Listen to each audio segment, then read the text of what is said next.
Halo semuanya, di video kali ini saya akan membahas mengenai nilai CPM atau harga iklan YouTube yang di awal tahun ini terasa lebih kecil atau menurun jika dibandingkan dengan nilai CPM awal tahun kemarin. Sebelumnya, saya juga sudah membuat video perbandingan nilai CPM iklan antara awal tahun ini dengan awal tahun kemarin, di mana hasilnya memang awal tahun ini sebagian besar di beberapa negara mengalami penurunan nilai CPM atau harga tawaran lelang iklan. Nah, jika kita melihat dan mengaitkan dengan kondisi sepanjang tahun 2022 sampai memasuki awal tahun ini, maka faktor yang kemungkinan menjadi penyebabnya adalah karena berkurangnya jumlah pengiklan maupun anggaran belanjanya, sehingga mengakibatkan tingkat kompetisi atau persaingan iklan di pasaran menjadi semakin rendah.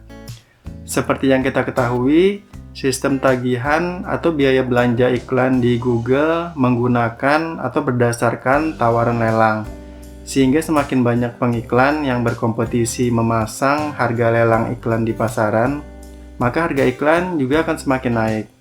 Begitu pula sebaliknya, semakin sedikit iklan yang bersaing di pasaran, maka harga iklan juga akan semakin turun. Nah, dengan adanya sistem seperti ini, di mana Google akan memprioritaskan lebih dulu untuk menampilkan iklan yang memiliki nilai tawaran lelang tertinggi, maka pengiklan juga akan bersaing dengan meningkatkan harga tawaran iklan mereka agar bisa lebih diutamakan tampil dan tidak kalah bersaing dengan iklan lainnya.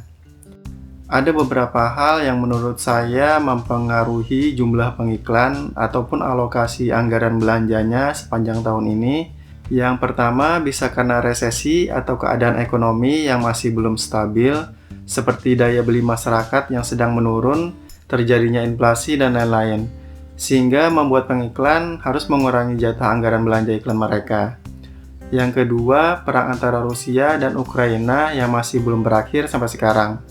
Hal ini tentunya berpengaruh terhadap ekosistem periklanan secara global, karena tidak sedikit pengiklan dari kedua negara tersebut yang menargetkan iklan mereka ke seluruh dunia.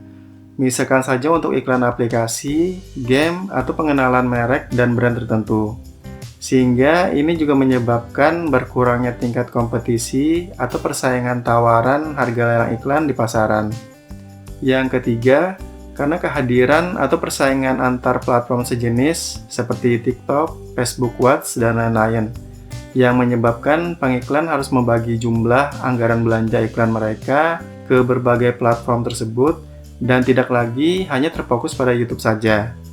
Nah, selain karena berkurangnya jumlah pengiklan, menurut saya ada lagi faktor lainnya yang mungkin bisa mempengaruhi kompetisi atau persaingan iklan di pasaran, yaitu kebijakan dan fitur yang dirilis oleh platform itu sendiri.